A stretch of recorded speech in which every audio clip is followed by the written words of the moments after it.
This podcast is brought to you by The Complete Guide to Happiness with Dr. Fantastic and by Valena.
Come with me to discover the transformative power of kindness and the joy it brings.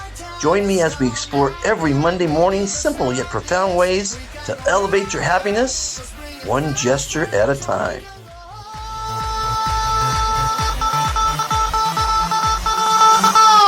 Wow, fantastic, baby. Dance.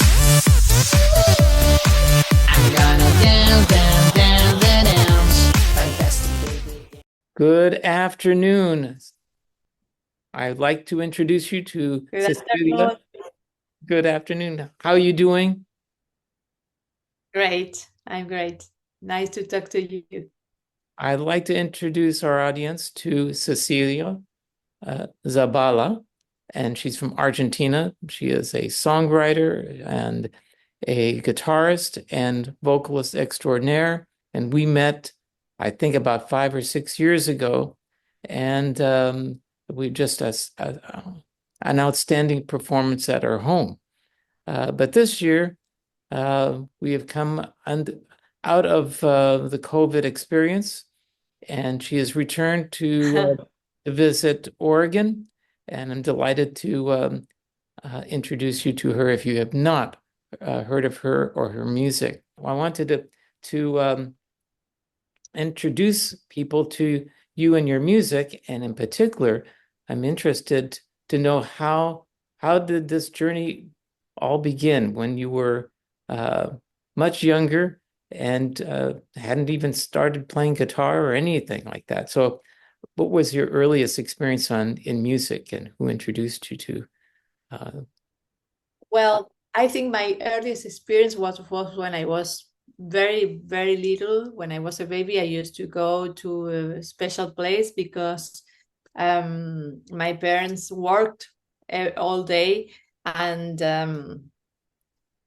they took me there to stay for some hours every day. And the people who ran that place, that children place, were all people who were listening to tango in the radio or whatever. So I learned to sing tango when I was 2 years old, and I didn't know how to talk, but I learned in my own language some singing tango.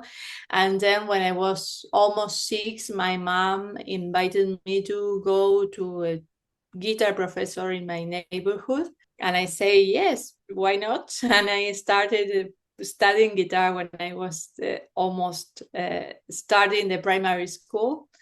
And then some years later, my mom also came and invited me to go to sing in a choral from the school. And I said yes again. So for me, singing and playing the guitar was kind of the same of playing with dolls or with children games, and also going to do it on stage, because with the choral we used to do little concerts every month. So for me it was very common to go to the stage, and I enjoyed it very much. So some years later, when I was about 13, 14, the choral teacher asked me, in fact, if I liked so much. I never thought, she asked me if I ever think it could be my way of life. And I never thought about that, but I took like one day to think about it and decided I wanted to be a musician. In those days, I also loved to hear any kind of music. For example, not only Argentinian popular music like folklore and guitar pieces, but I also used to learn by heart songs from the Police, and I sing the line. I used to sing and I used to play the bass line at the same time. And when I decided to be a musician, I went to the music conservatory in Moron, which is outside of the Buenos Aires city. I used to live close to there when I was living with my parents. And in those years, I studied classical guitar, so I have a classical background on technique and interpretation. I love that music. I do love it. But at the same time, I used to go to rock concerts or any kind of music concerts. But then when I was 19, something very special happened, which was that I went to Brazil, to Curitiba, a city in the south of Brazil, to study, to make a 2 weeks course of popular Brazilian music. And that changed my life, because after that I realized I really wanted to understand, to learn the way of thinking of popular music, like harmony, arrangements, composition, improvisation. So I came back to Buenos Aires, and I started to study, to take private lessons with a beautiful teacher, composer, maestro called Quique Sinesi. And in those times I started to write music, to compose music, first solo guitar. And then I also used to have many different projects where I was the composer, the arranger, the guitar player, the singer. But for me, I think it's for everybody. It's hard to find the personal way of feeling music and give it to the world, because music is so beautiful, so huge, that you can do so many things that it would take many lives to do everything. So you have to choose. And that's why in those years I used to have so many projects, because I was searching. I was doing some little thing here and some little thing there. And then it really helped me to discover what I wanted to do. That was this dialogue between guitar and vocals. It's like a little universe where many things happen, and they chat together, and they interchange roles, because sometimes the guitar sings the melody while the vocals do the background melody, or just little thing, or rhythmical things like an accompaniment. So it took me, a lot of years to discover that maybe the seed was there when I was in my teenage years, singing and playing the police stuff. I was also doing that, but it took me a lot of journey, a long journey, to discover that this is what I want. This is what I loved more to do with music. Wonderful. And just as I'm listening, I'm hearing all of the steps, how the many pieces all kind of came together. So nice summary of your musical journey. I'm hearing that the classical guitar became an important part of that development, but even before that, when you were playing and singing along with the Police, I remember their music, and you were playing bass line while you were singing. Yes. See, so this from the very standpoint is really one of the distinctive things I found in your accompaniment as you're singing. First off, the melodies that you write and the expressiveness that you bring to your performance is really special and remarkable. But the addition of counterpoint that you include in your accompaniment is not common in terms of people who are singer-songwriters.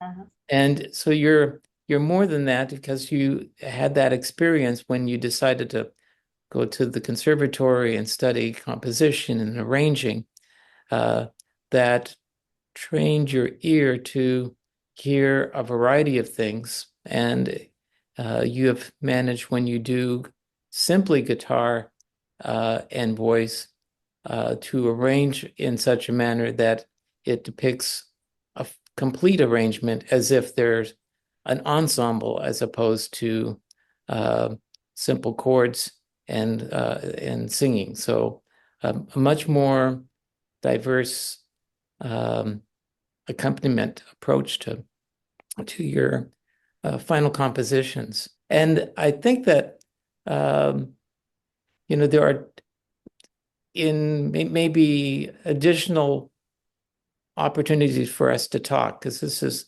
an introductory interview, but a lot of times I will have students who are interested in counterpoint, or drawn to classical guitar or guitar pieces that involve more than one voice, 2 or 3 melodic lines that are interwoven.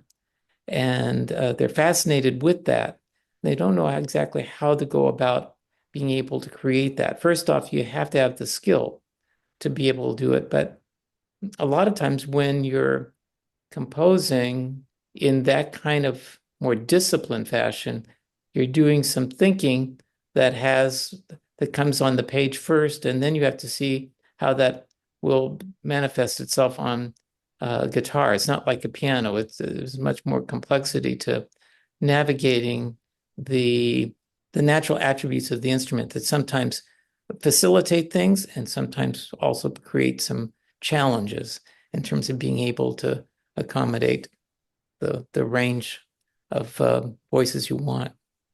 So the aspect that maybe the people might want to know is how do you find inspiration as a composer, as a songwriter?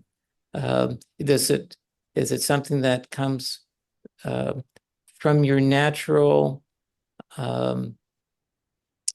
from the musical aspects of creating melody and harmony, and then coming to lyrics, or is it sometimes generated from an experience and you're trying to find words and then weave the musical accompaniment? Is it words first or music first, or does it vary? Well, it happens in many ways, every time different. At the very beginning, I got closer to the lyrics because of the music hidden in every word. I used to have a list of favorite words, but not thinking about the meaning. It was in relation to the sound, how the word used to sound, and then little by little I started to get into write lyrics. I think I'm not so much into telling stories with my lyrics. It's more like describing a state of feeling or of being, always related with nature, with human feelings, and also with a state of like if when we were a child, and we get impressed with little things, with the beauty in the little things of the nature, and also of every day, like the sunlight through the window, or the little things that are all the time with us, but we don't see because we are worried about another thing. And sometimes I start writing a lyric, and then it becomes the lyric of a song, and then it comes the melody, and then after a while it comes the accompaniment or the how they develop the form of the music. And sometimes it's just a melody and the music, the melody and the harmony, or a bit an accompaniment for the guitar at the very first place, and at the end the lyrics. It's always different, and I used to try to find different ways of getting close to the music and to creativity, because I don't like to repeat myself. We all do that. So I try to find little games to put me in another place and remain creative. Yeah, that's a that's a challenge. Constantly being able to grow, and some of that means that you try new things and experiment. Yeah. Forsan Records is proud to introduce the newest album from Velena, including the singles Cut Me to the Quick,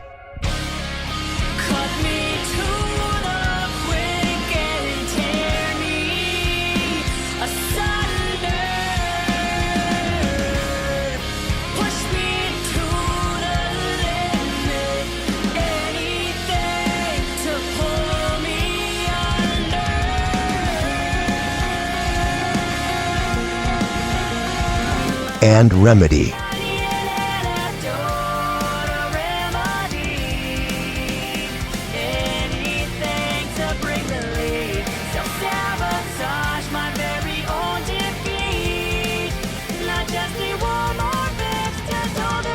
Velena, Save Me From Myself, available now wherever you get your music.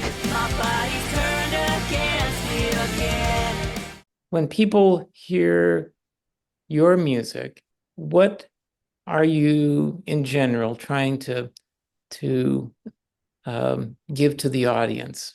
What is your focus as a performer? Do you find yourself focused on what you're doing, or are you one in which you're listening to the audience, so to speak, as in conversation? Yes, more for the second. For me, every concert is like a celebration, where we all, I have a role. I am on stage, but we all have a role, because we create something together that happens in this moment. I always think that there is a mysterious reason why people, but we are all together in that concert, and we share energy, and it's about communication. And of course, I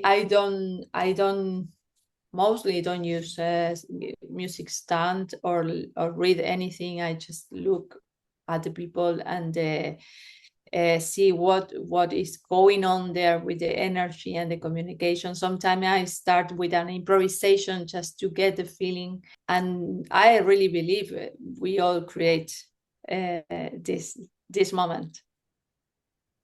Very good. So the concert, as you perform, it's not a matter of having necessarily a set program that is engraved to occur in a set order, but that you leave yourself open for some elements of spontaneity and reading the audience to get an idea of what you feel they're communicating back to you, like in conversation. Now, yes. that is really quite beautiful. I do share that aspect of your approach in that I usually begin my programs, and I've been doing this for a while, with some sort of improvisational introduction. It helps me get focused, but also he can give you an opportunity to feel where the audience is in terms of their response to it. I mean, you can sort of sense where they're at. So Yes, that's wonderful. totally. Yeah, and it's the best thing of performing alone. When you are performing solo, you can change everything in the way you want, in the way you feel. And I used to play with other people. I have some musicians in New England who I played with, and also my group here in Buenos Aires. So when you get to the other experience that you have to go to a program and not to be away of that is totally different. It's like a different game. It is, and I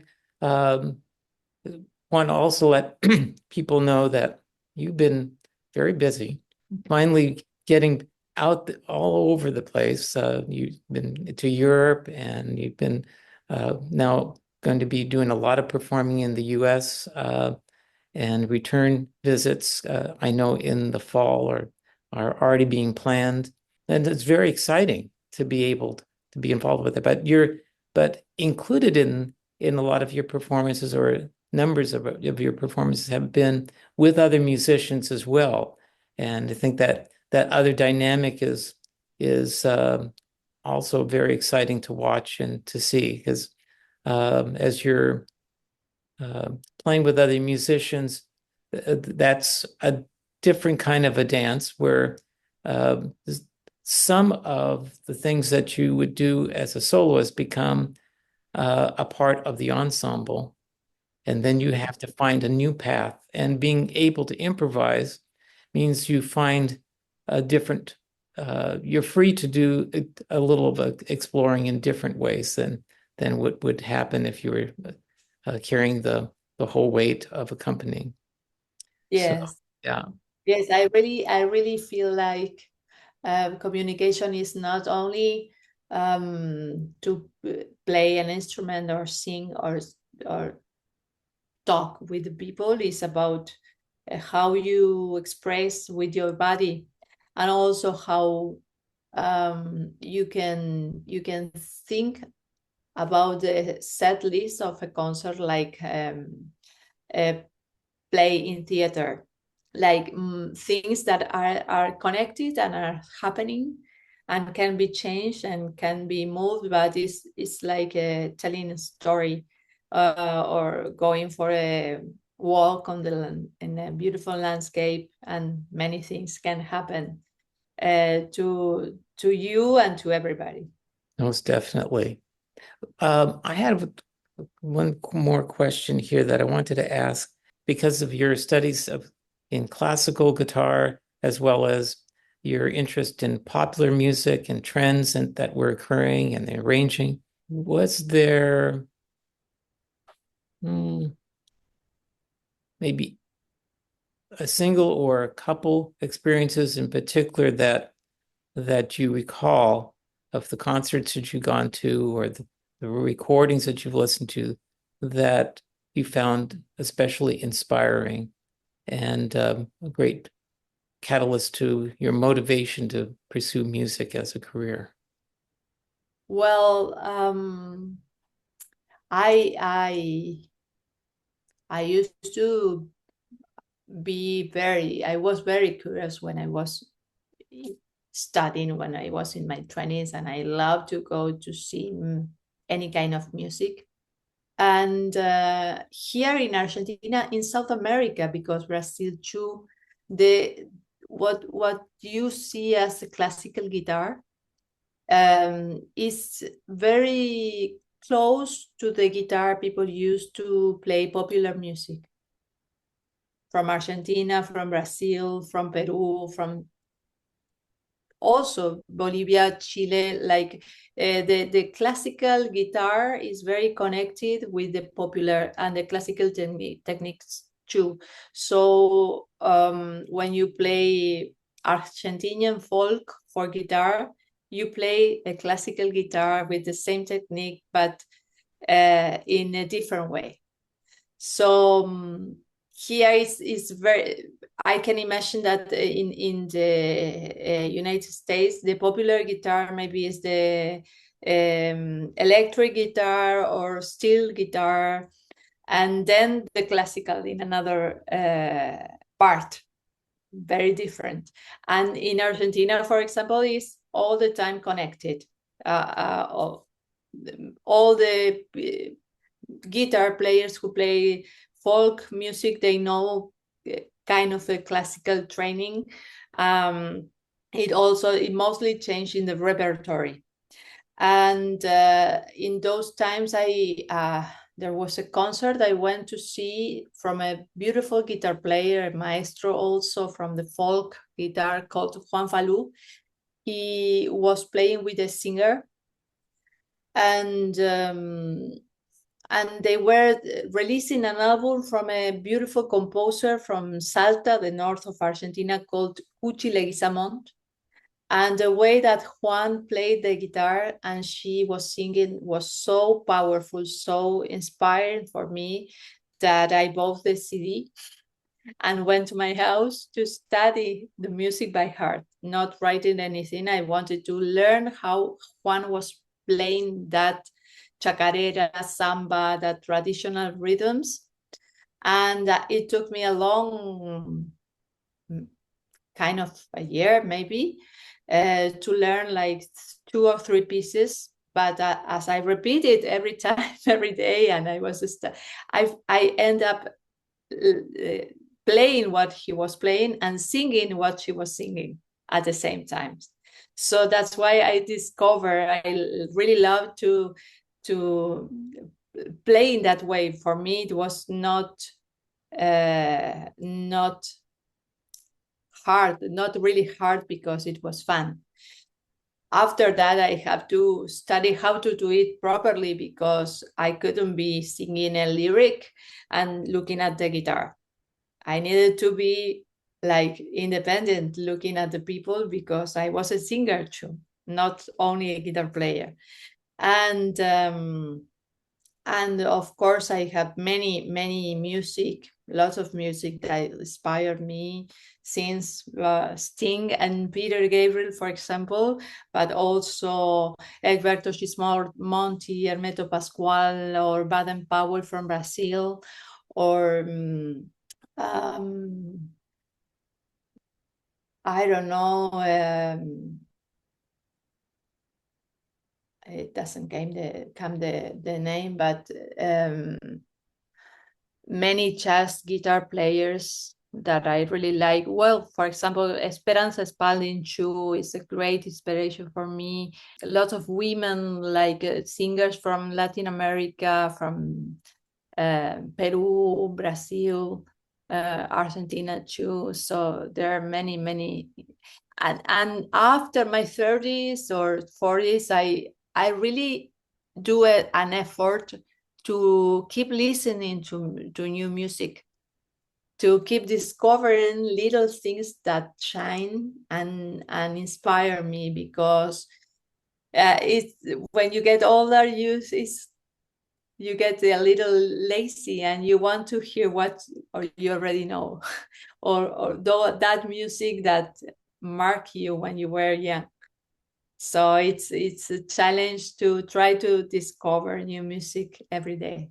Well, and your music is very distinct, I think. But I remember the audience was so captivated, and most of the people in the audience, I don't think were necessarily Spanish speaking, so they were catching all the emotions of the lyrics purely by the musicality of voice and guitar, and it was very special. So I'm very excited for the opportunity for the audiences to get to hear you again, and I look forward to your visit coming very, very shortly. And I think that it's going to be a wonderful opportunity for people to get to hear not just Argentine music, but to get to hear your gifts as a composer and musician, and vocalist. It's really quite special. So I guess in closing, just to remind people, this is an opportunity that it was like 5 years, like I said. So at long last, you've been able. Last year we were really hoping it was going to happen, but it got delayed. But now Yeah. we've got the visas all squared away. I'm very happy that you'll be able to visit us, and also that coming in September, we'll be able to hear you again, and that will be even greater, I hope. Do you have any last words you'd like to say? Yes, take a good care of yourself, to everybody, like to keep the good way of thinking, the good way of eating, the good, like, be patient with yourself, because I think in reality, the social media, we don't have to be such in a rush. Life is very short, so we just got to get every moment. Exactly. I agree